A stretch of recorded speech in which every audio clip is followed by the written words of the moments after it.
I was already counting compressions when the general's voice cut through the room. "Corpsman, keep going. You're doing it right." For a second, no one moved. The music had stopped. Glasses hovered mid-air. My father stood 10 feet away, a crystal tumbler in his hand, staring at me like he'd never seen me before. I didn't look at him. I didn't look at anyone. I kept my hands locked, shoulders over my wrists, pushing down hard and steady.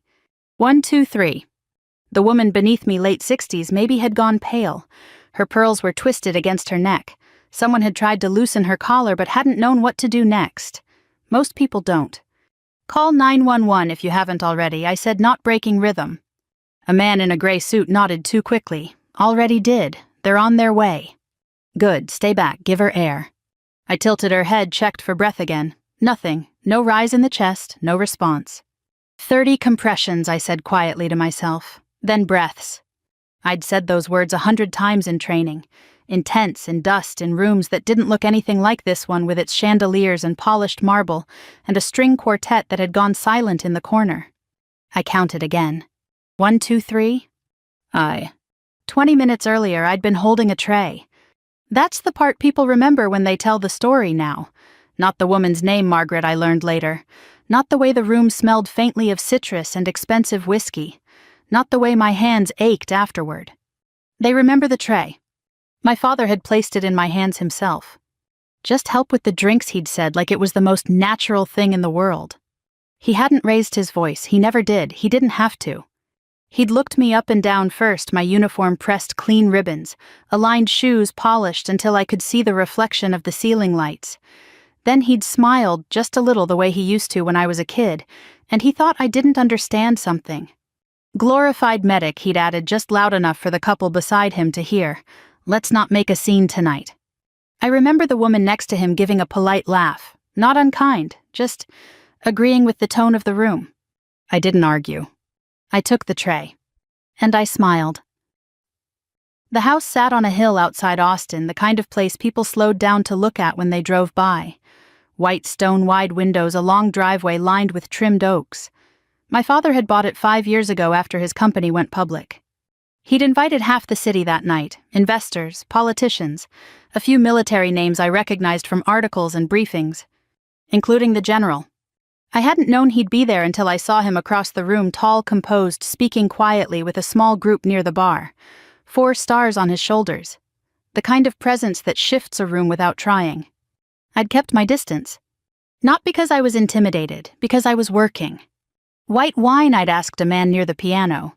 "Thank you," he said, taking a glass. His eyes flicked to my uniform. "You in the service?" "Yes, sir."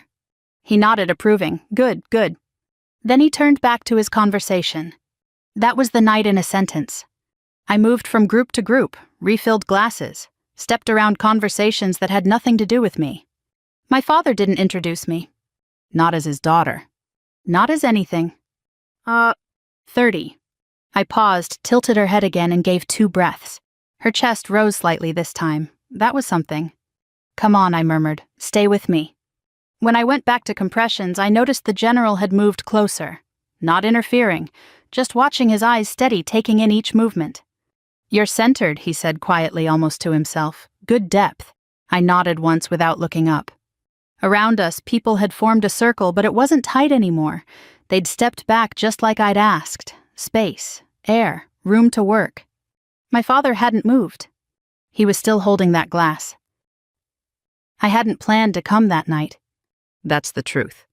My mother had called a week earlier, her voice softer than usual. "He asked if you'd be there," she said.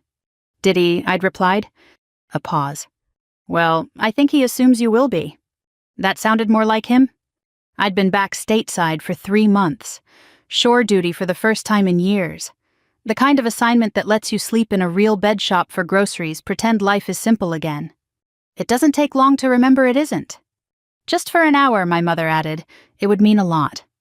To her, I knew. So I'd said yes. I'd pressed my uniform, checked my ribbons, polished my shoes. Old habits. Respect for the room even if the room didn't return it. Keep your elbows locked, the general said, now still calm. Let your body weight do the work. "I've got it, sir," I answered just as steady. He nodded. No correction, just acknowledgement. That mattered. More than anything my father had said all night. EMS is 2 minutes out, someone called from across the room. Good, I said, we'll keep going. I finished another cycle, checked again. A flicker. It was small, barely there. But I felt it. Wait, I said, pressing fingers to her neck. I've got a pulse. The words moved through the room like a shift in weather. She's breathing, someone asked. Not yet, I said, but she's coming back. I adjusted her position, kept her airway open. Stay with me, Margaret, I said, though I hadn't known her name until someone whispered it beside me. Margaret, can you hear me? A shallow inhale. Then another. When the paramedics came in, they moved fast but controlled. One of them glanced at me, then at the general. Status. Pulse regained, I said. Assisted breathing, no obvious trauma. They nodded, taking over with practiced ease. Good work, one of them added quietly. I stepped back finally. My hands were steady, but I could feel the strain in my shoulders now, the dull ache setting in. The room began to breathe again. Conversations returned in low murmurs. The quartet didn't start up, but someone turned the music back on softer this time. I wiped my hands on a napkin someone handed me. And then, for the first time since it started, I looked up. At my father. He was still in the same place. But something had changed. The confidence he wore so easily earlier, the ease of someone who controlled every detail of the night, had slipped. Not completely. Just enough. He met my eyes. Opened his mouth. Closed it again. The general stepped toward me, then adjusting his jacket slightly. Corpsman, he said, not loudly, but clearly enough for those nearby to hear. You handled that exactly right. Thank you, sir, I replied. He held my gaze for a second longer. Then he nodded once. That was it. One sentence. One acknowledgement. But in that room, in that moment, it was more than enough. Behind him, I saw my father's hand tighten slightly around his glass. Not shaking. Just still. For the first time all evening, he didn't have anything to say. And I realized, standing there in the middle of his perfect party, that I didn't need him to. I left before the music picked back up. Not in a hurry. Not making a point of it. I simply set the empty tray down on a side table, thanked one of the staff for the napkin, and walked out through the same front door I'd come in. No one stopped me. Outside, the night air felt different, cooler than I expected, carrying the faint scent of cut grass and something distant like rain that hadn't quite decided whether to arrive. The driveway lights cast long shadows across the stone path. Cars lined both sides, polished and quiet, as if they were waiting for something to be resolved before they moved again. I stood there for a moment, letting my shoulders drop. Then I took a breath. My hands were still tingling slightly from the compressions. That always happened. It wasn't nerves, it was muscle memory unwinding, the body letting go after doing exactly what it was trained to do. A voice behind me said, "You did good in there." I turned. My mother stood just inside the doorway, her wrap pulled close around her shoulders. She looked smaller than I remembered. Or maybe I was seeing her more clearly now. "Thanks," I said. She stepped out onto the porch, closing the door quietly behind her. For a moment, we both looked back through the glass. Inside, people were moving again, conversations restarting in cautious tones. The kind of careful normal that follows something no one quite knows how to talk about. "Your father," she began. I shook my head gently. "It's okay." She studied my face, searching for something hurt, maybe. Or anger. "I didn't say anything," she said softly. "I know." That had always been the way between us. She didn't interfere. She smoothed things over. She hoped things would settle on their own. Sometimes they did. Most times they didn't. He was proud, she added after a moment, almost as if she were convincing herself. I didn't answer right away. Instead, I leaned lightly against the porch railing, looking out toward the long stretch of driveway that led down to the road. I remembered riding my bike there as a kid, trying to make it to the bottom without braking. My father standing at the top once watching, telling me to be careful but not coming down. He didn't look proud, I said finally. My mother's fingers tightened slightly on the edge of her wrap. "He doesn't always know how to show it," she said. I let that sit between us. It wasn't new information. It wasn't wrong either. But it wasn't enough. "I should get going," I said. She nodded, though it took her a second. "Will you call me?" "Yeah," I said, "I will." I meant it. I always did. The drive back into the city was quiet. I kept the windows down for the first few miles, letting the air move through the car. It helped clear my head. The road curved, gently, streetlights spaced far enough apart to leave pockets of darkness in between. I'd driven that route more times than I could count over the years. First as a passenger, then as a teenager eager to leave. Later only when I had to. Tonight felt different. Not lighter, just settled. I stopped at a red light near the edge of town and caught my reflection in the rearview mirror. The uniform still sat exactly as it should. No wrinkles, no signs of what had just happened. That was part of the job. You do the work. Then you move on. People assume decisions like mine happen all at once. That one day you wake up and say, I'm going to join the military, and everything falls into place from there. It's not like that. At least it wasn't for me. I remember the first time I told my father I was thinking about it.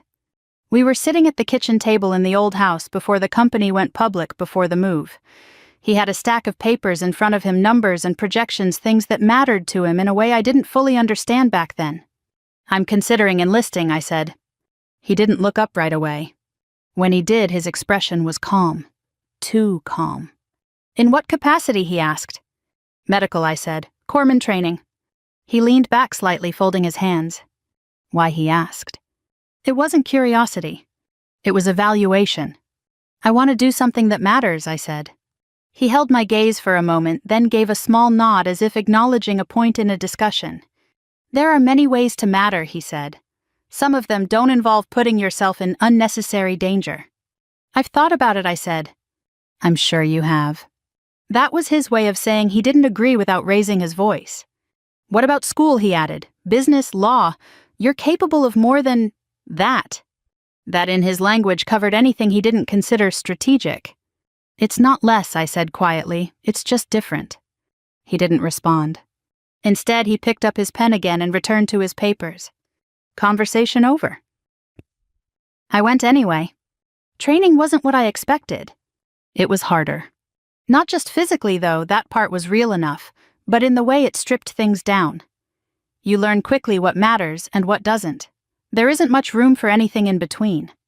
The first time I had to perform CPR in training, my hands shook. Not from fear. From the weight of it. An instructor stood over me, watching every movement. Lock your elbows, he said. Use your body weight. You don't hesitate, not ever. I nodded, adjusting my position. Again, he said. We practiced until the motion felt automatic, until the counting ran in the background of everything else. 1, 2, 3. It became part of me. My phone buzzed on the passenger seat, pulling me back to the present. A message. From an unknown number. I glanced at it at the next stoplight. This is General Harris. I wanted to commend your actions this evening. Outstanding work. I read it twice. Then a third time. Not because I didn't understand it. Because I did. And because it was simple. Direct. No extra words. I typed back. Thank you, sir. I was just doing my job. I hesitated for a second, then hit send. A moment later, 3 dots appeared. That's exactly the point. I let out a small breath I hadn't realized I was holding. Then I set the phone down and drove on. By the time I reached my apartment, the city had settled into its usual rhythm. A few lights still on in neighboring buildings. A couple walking a dog down the sidewalk. Ordinary things. I parked, turned off the engine, and sat there for a moment in the quiet. The night replayed itself in pieces. The tray. The words. The moment on the floor. The general's voice. My father's silence. I didn't feel victorious.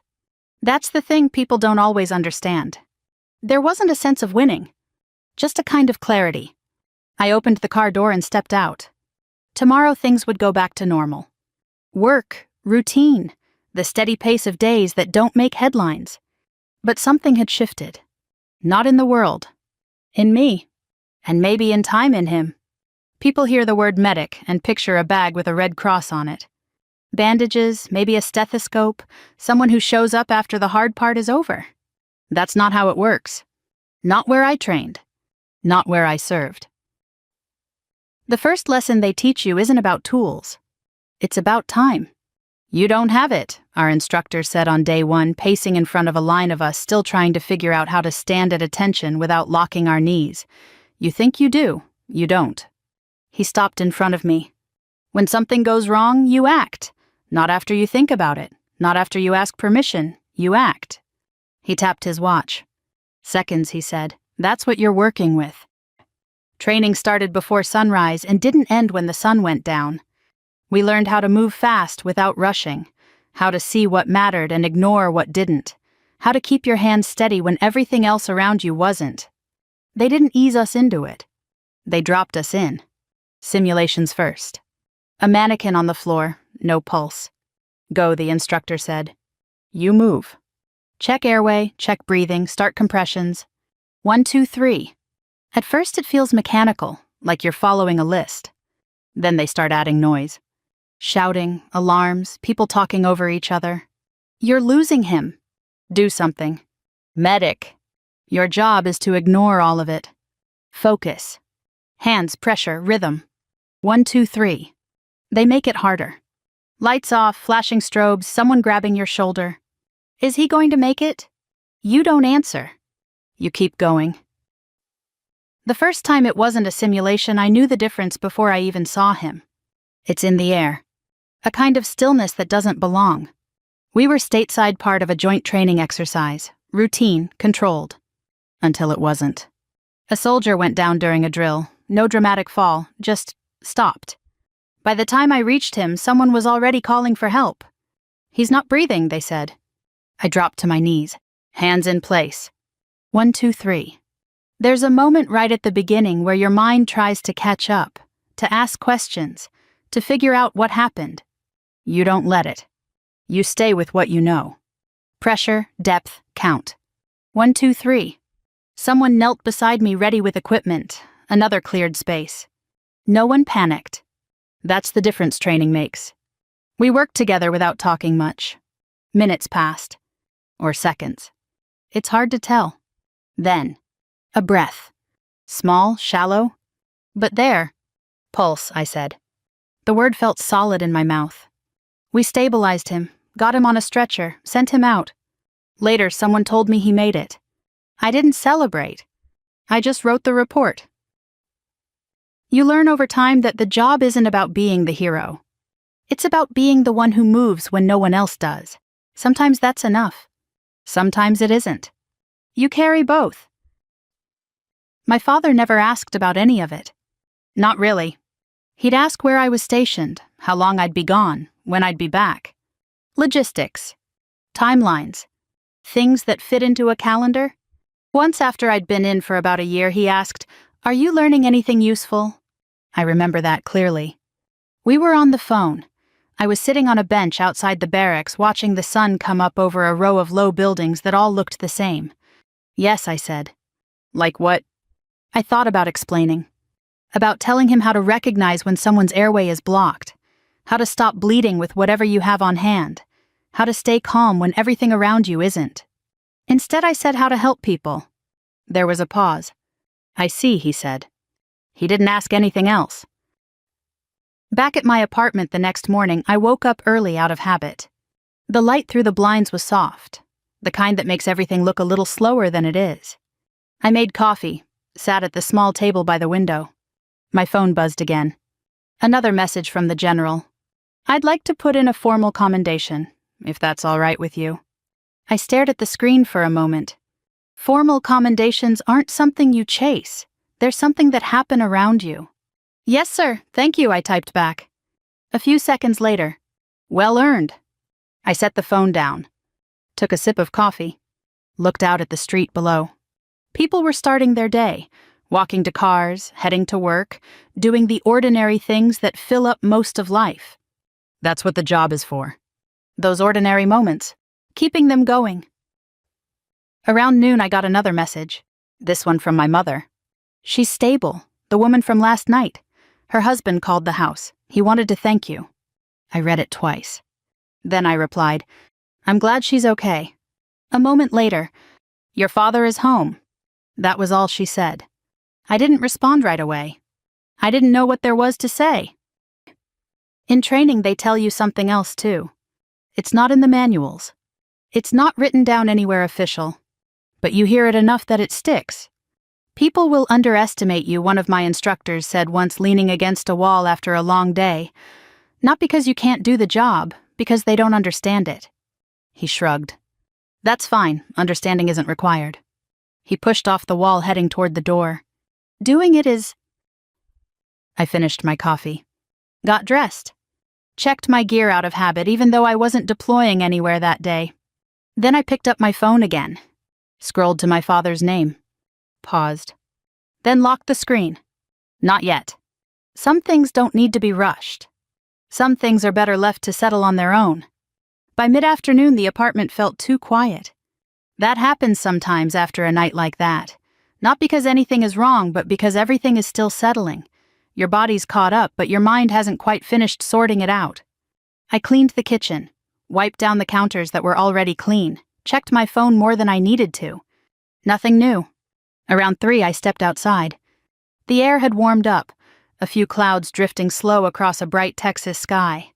Neighbors going about their day, someone mowing a lawn, a kid riding a bike in uneven circles, a woman walking her dog past the row of mailboxes. Ordinary. It grounded me. I walked a few blocks, hands in my pockets, letting the rhythm of it settle things further.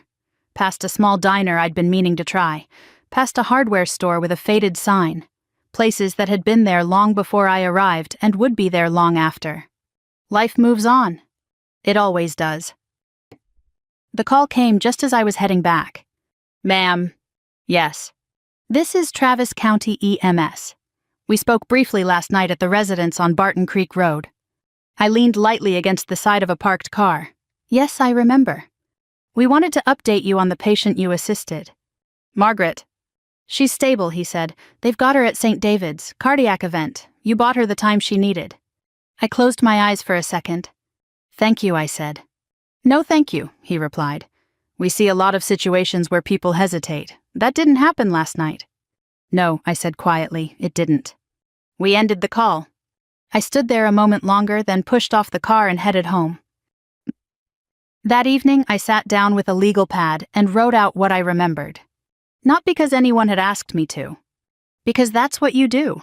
Time, position, initial condition, actions taken. I wrote in clear, steady lines. No pulse, no breathing.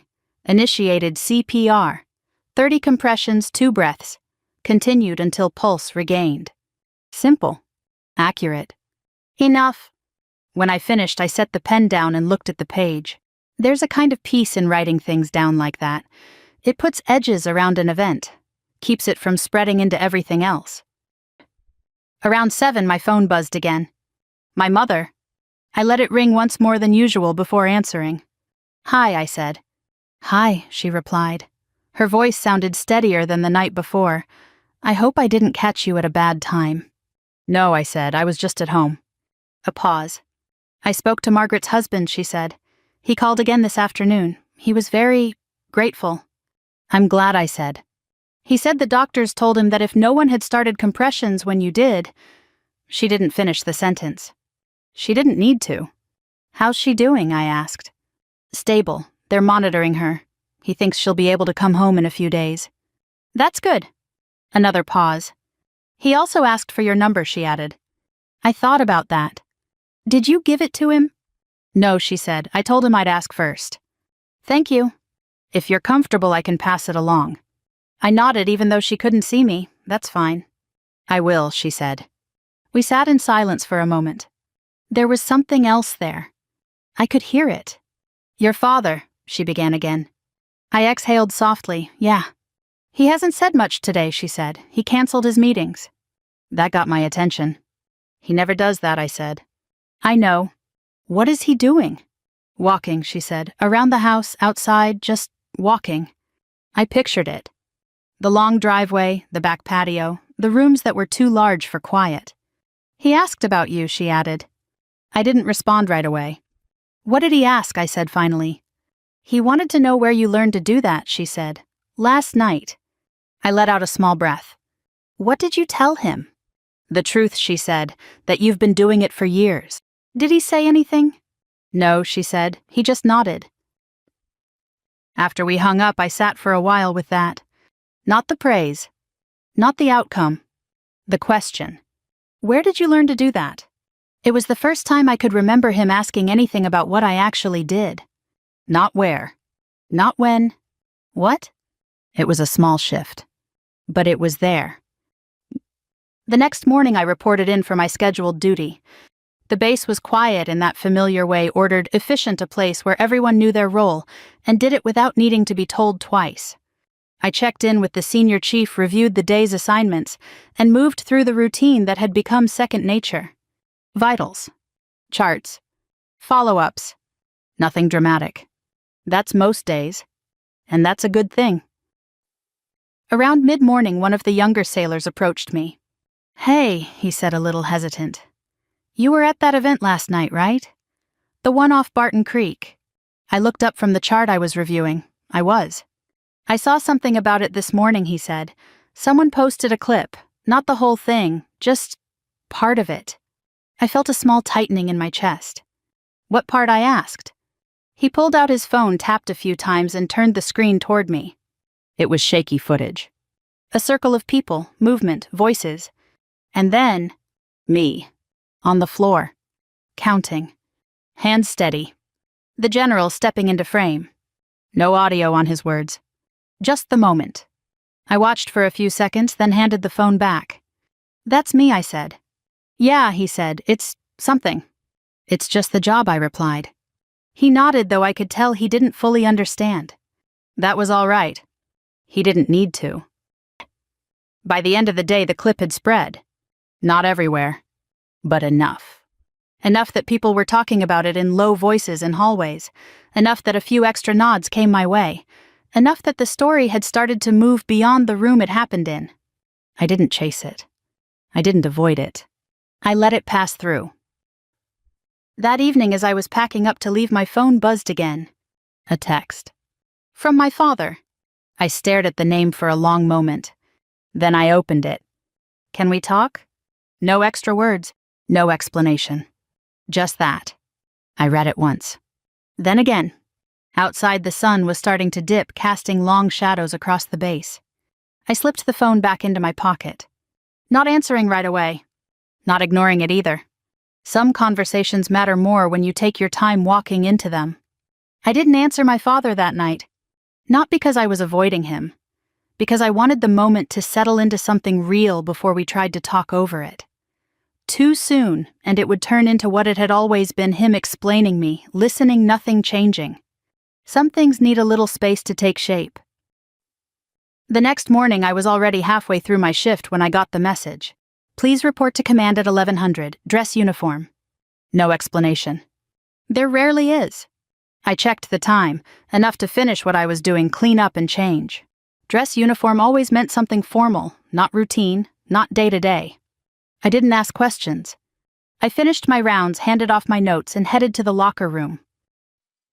Standing in front of the mirror, I adjusted my jacket. Every line in place, ribbons aligned, shoes already polished. I'd worn this uniform the night of the party.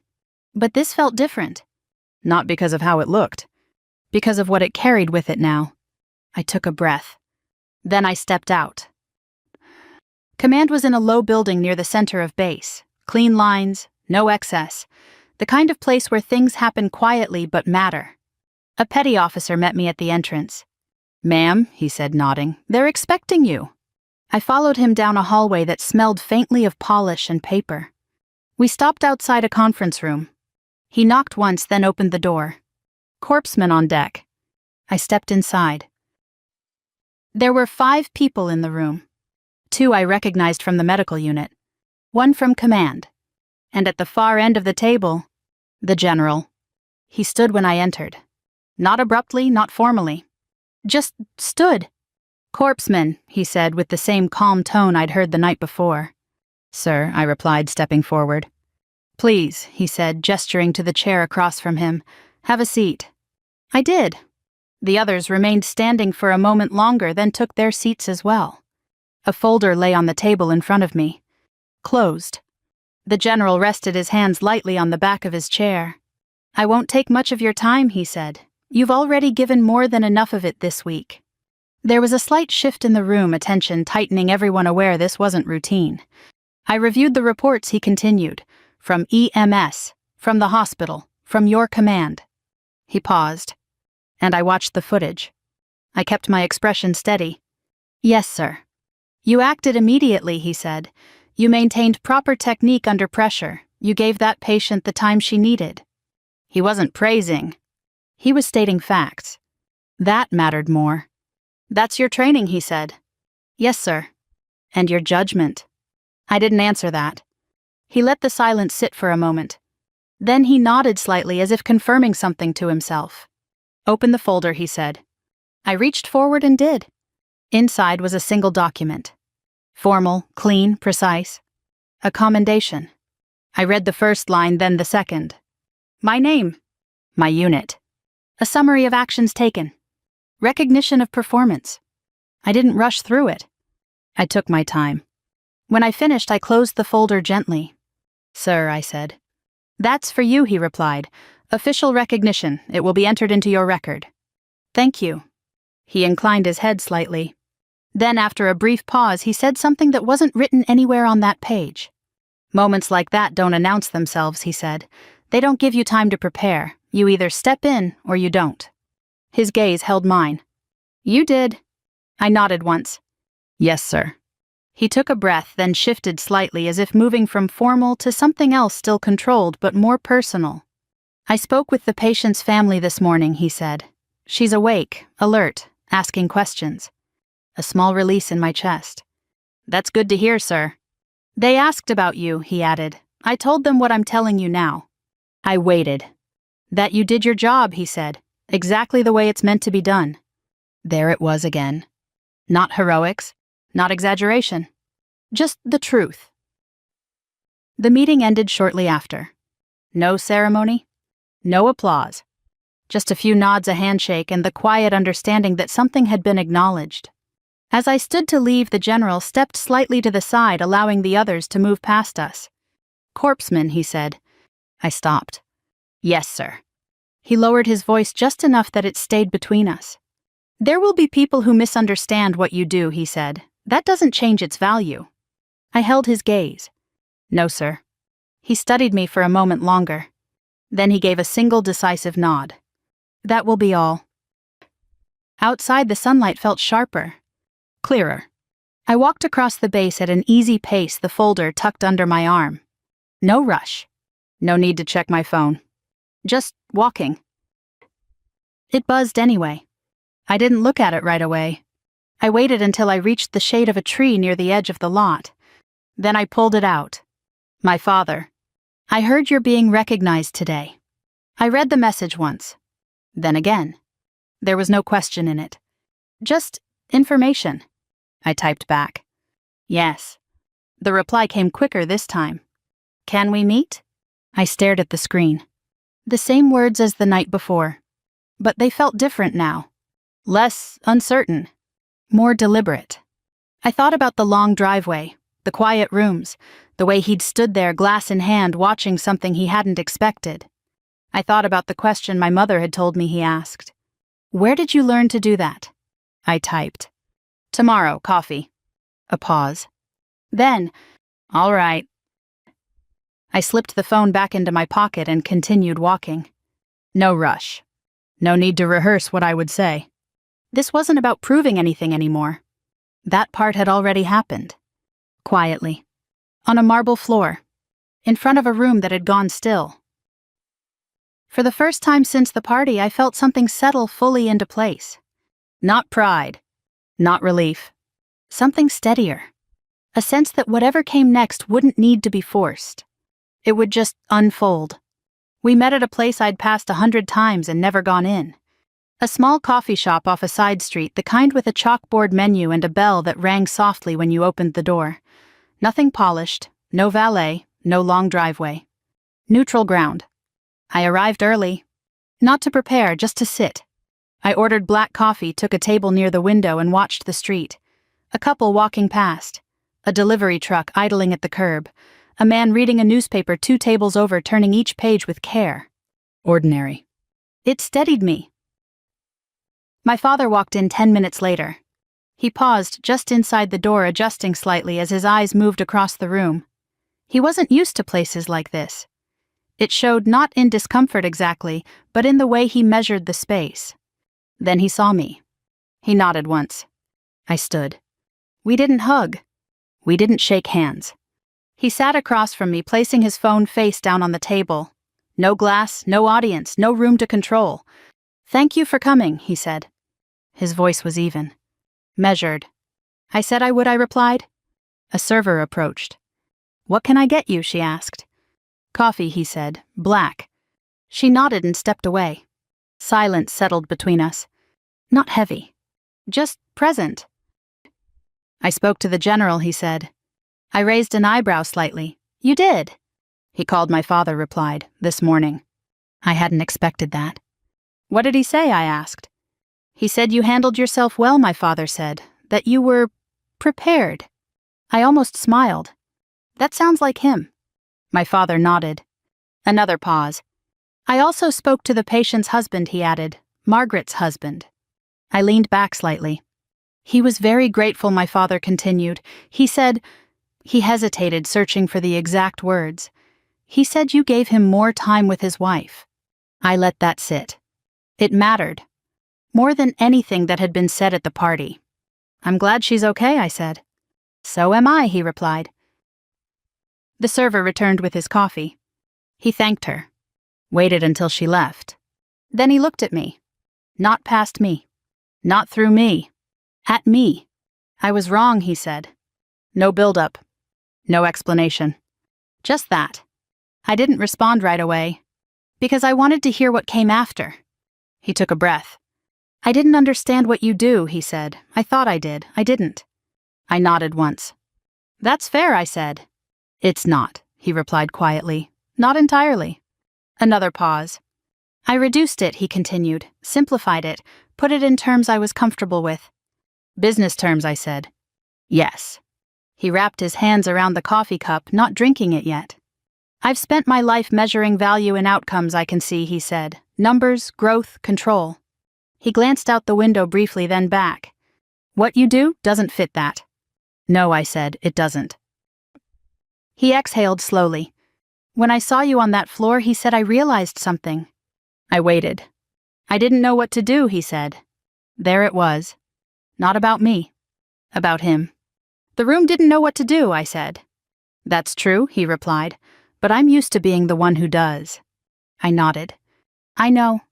He held my gaze. "And I wasn't," he said. "No defensiveness. No excuse. Just fact." "That happens," I said. He gave a small, almost humorless smile. "I don't like it," he admitted. "I didn't expect you to." We sat with that for a moment. Then he said something I hadn't heard from him in a long time. "Where did you learn to do that?" Not as a challenge. Not as a test. As a question. I answered it. "Training," I said. "Repetition. Situations where you don't get to hesitate." He listened. Didn't interrupt. "First, you learn the steps," I continued. "Then you learn to trust them. Then you learn to trust yourself." He nodded slowly. "And the fear?" he asked. "It's there," I said. "You just don't let it drive." He considered that. Then nodded again. "I called you a glorified medic," he said after a moment. He didn't soften the words. He didn't pretend they hadn't been said. "Yes," I replied. "That was dismissive," he said. "Yes," I said again. Another pause. "I won't do that again," he said. It wasn't dramatic. It wasn't an apology wrapped in emotion. It was a decision. I accepted it the same way. "Okay," I said. We finished our coffee. Not in a rush. Not dragging it out. At one point he asked about my schedule, not to control it, just to understand. I told him. He nodded.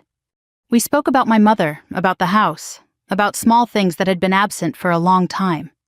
Nothing forced. Nothing rehearsed. When we stood to leave, he hesitated for a fraction of a second. Then he did something simple. He placed a hand lightly on my shoulder. Not firm. Not performative. Just there. "I'm glad you came," he said. "So am I," replied. He nodded. Then he walked out into the street, blending into the movement of people who had no idea who he was. For once, that didn't seem to bother him. I watched him go. Then I turned in the opposite direction and started walking. No rush. No wait.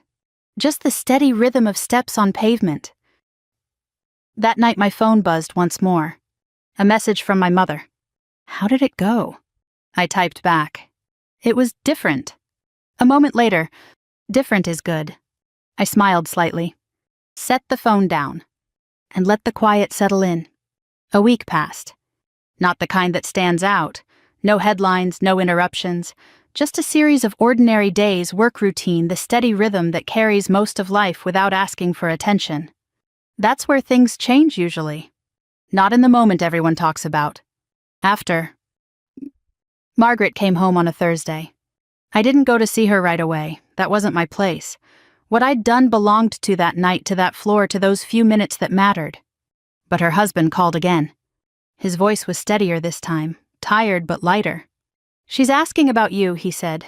She doesn't remember much, just that someone was there. That's enough, I replied. He paused. You gave us more time, he said again. I didn't correct him. I didn't expand on it. You're welcome, I said. We left it there. Oh. The commendation was processed quietly. No ceremony. No speech. Just a document added to my record, a line that would sit among others, each one marking a moment that had already passed. That's how most of it works. You do the job. It gets noted. You move on. My father called on Sunday. Not a text. A call. I answered on the second ring. Hi, I said. Hi, he replied. There was a small shift in his voice, less edge, less distance. I spoke to Margaret's husband again, he said. They're doing well. That's good, I said. It is. A pause. I wanted to tell you that, he added. And to ask if you'd be willing to come by next weekend. I leaned back slightly in my chair. Is there something going on, I asked. No, he said, nothing formal. Another pause. Just dinner. Simple. No audience. No performance. I considered it. All right, I said, I can do that. Good, he replied. We didn't fill the silence with extra words. We didn't need to. I'll see you then, he said. See you then. Dinner was quiet. Not empty. Just measured. My mother had set the table the way she always did, careful, intentional, a small vase in the center, plates aligned. We sat. We ate. We talked about small things first. The weather. A neighbor who had moved. A repair that needed to be done on the back fence. Ordinary. It gave the space time to settle. Halfway through the meal, my father set his fork down. I've been thinking, he said. I looked up. So have I replied. A faint smile crossed his face. I imagine you have, he said. He folded his hands on the table. I spent a long time believing that if I couldn't measure something, it wasn't significant, he said. That if it didn't show up in a report or a balance sheet, it was secondary. I nodded. I know. He met my eyes. I don't believe that anymore, he said. It wasn't said loudly. It wasn't emphasized. But it landed. All right, I said. I'm still learning how to understand what you do, he continued, but I'm not dismissing it anymore. That's a good place to start, I said. He nodded. Yes, he agreed, I think it is. After dinner, we moved to the living room. No music. No guests. Just the three of us. At one point, my mother excused herself to clear the dishes, leaving us alone. My father looked at the bookshelf across the room, then back at me. I told someone this week that my daughter is in the Navy, he said. I waited. I didn't add anything to it, he said. I didn't qualify it. I didn't explain it away. I let a small breath out. That's enough, I said. He nodded once. Yes, he said, I think it is. When I left that night, the driveway looked the same as it always had. The lights. The trees. The long stretch leading down to the road. But it felt different. Not because the place had changed. Because something in it had. On the drive home, I thought about the moment on the floor. The count. The breath. The way the room had gone still. And the sentence that had followed. You're doing it right. It wasn't dramatic. It wasn't meant to be. But it had shifted everything that needed shifting. Not just for me, for him. People talk about revenge like it's something loud, something that announces itself, something that leaves no doubt about who won. That's not how it felt. There was no victory, no triumph, just alignment. A moment where what I did and who I was finally matched in a way that didn't need to be explained. If you've ever been underestimated, if you've ever had someone reduce what you do to something smaller than it is, you don't need to argue. You don't need to convince. You just need to be ready when it matters. Do the work. Hold the line. Let the moment speak for you. And when it does, let it be enough.